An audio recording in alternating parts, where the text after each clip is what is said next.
I'm equal parts stunned and equal parts kind of ashamed of the ink collection I've amassed over the past 3 or so years. But there are a few in my collection that I want to shout to the rooftops about. I love my collection, it's quite varied and quite exciting, a mishmash of colors. But there are four unique ones that this year I've used so much, and I want to share them with you. These are the inks that I have been absolutely obsessed with all 2024, and I don't think that's going to stop for the rest of the year. I can't wait to dive into these because they are all different but serve some very unique purposes when I write with them, and I want to introduce you to them as well. So, let's dive in, shall we?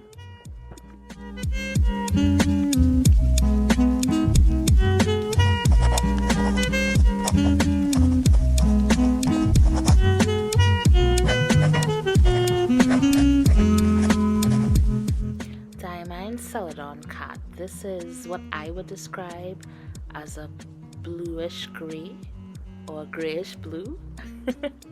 It reminds me of a cool rainy day where I'm at home, I have everything I need, errands have been run, and I am indoors relaxing and taking in the day. It reminds me of a rainy, chill Saturday where all is right with the world. I'm not worrying about anything and I'm just taking time for me. I like this ink, although I am not a huge fan of less saturated colors. However, Celadon Cat has been a win for me in a broad nib. I actually believe this Kaweco is a double broad, but either broad or double broad works and puts down such beautiful color and shading for Celadon Cat in particular. I love this ink.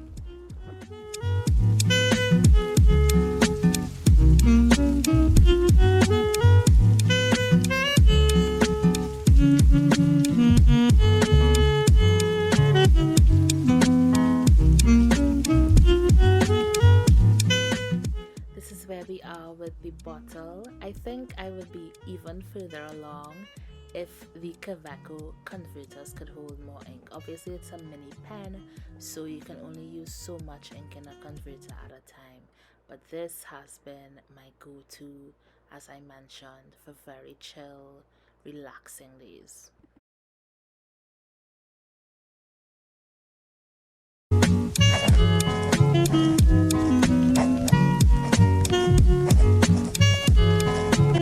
My marvelous darling Merlot.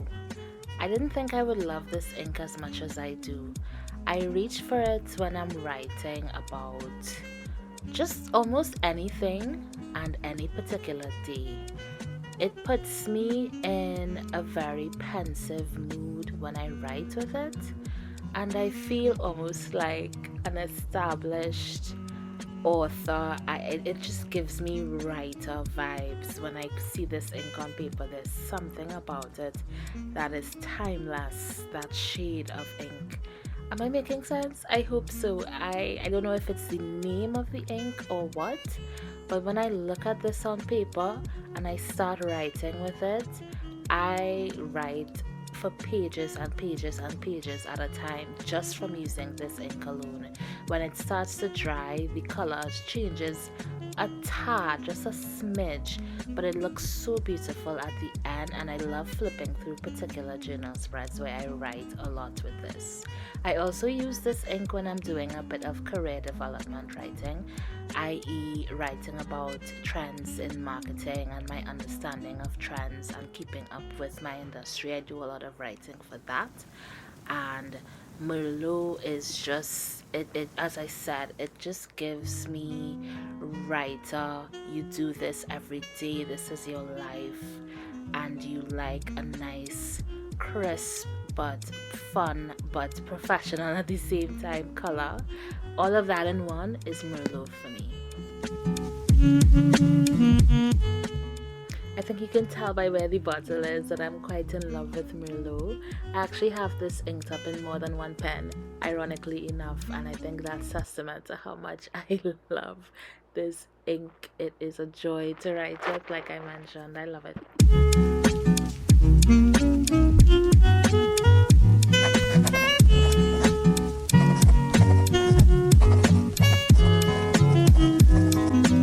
Say hello to the underdog of the green ink world.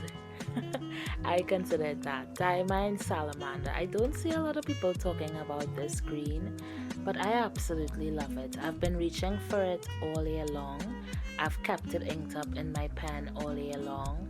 And when I want to veer away from grey, which is sometimes my typical regular writing go-to, I tend to go for this green. It's a dark mossy green, not the favorite like sort of olivey goldish type of green that most people enjoy, but I like a dark mysterious green just because I feel like you can decorate a page, which I am more of a decor girly, when you use a very muted slash classic color. You know how they say gray matches with everything in an outfit? I feel like this shade of green matches with everything on a page.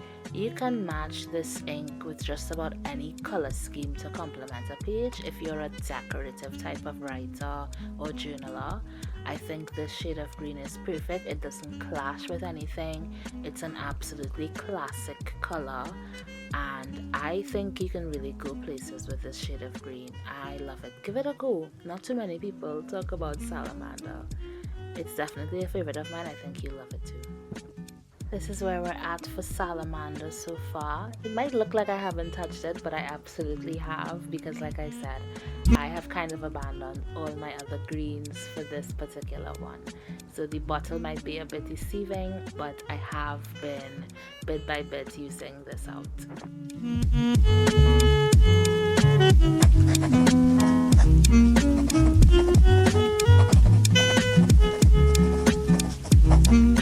Diamine Warm Brown.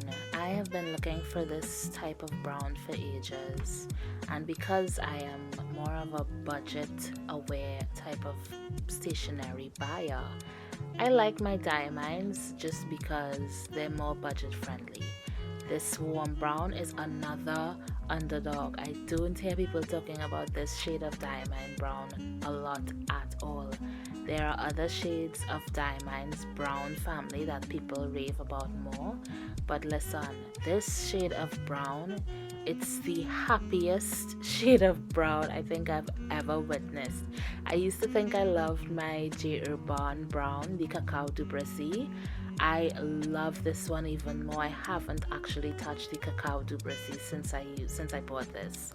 It is just a happy shade of brown. I love it to bits. The ink is very saturated in a broad nib. I haven't tried it in a medium or a fine, but I love the color it deposits on a page. The shading is to die for. It just puts me in a great mood. This bottle of warm brown is my latest ink purchase, so it's not used too heavily so far, but for someone that has been diving into it more than any other brown, I think I've used it up quite a bit. This is where I am at so far. Alright, over to you. Let me know in the comments down below. Do you have any of these in your ink collection? Are you thinking about getting any of these? Which one piqued your interest the most? Do you have any but you're not in love with any of these? Let me know. I want to hear all about your thoughts down in the comments. I do hope you enjoyed the video. If you did, do subscribe to the channel for much more content like this and give the video a thumbs up. Thank you so much for stopping by, and I'll see you next time.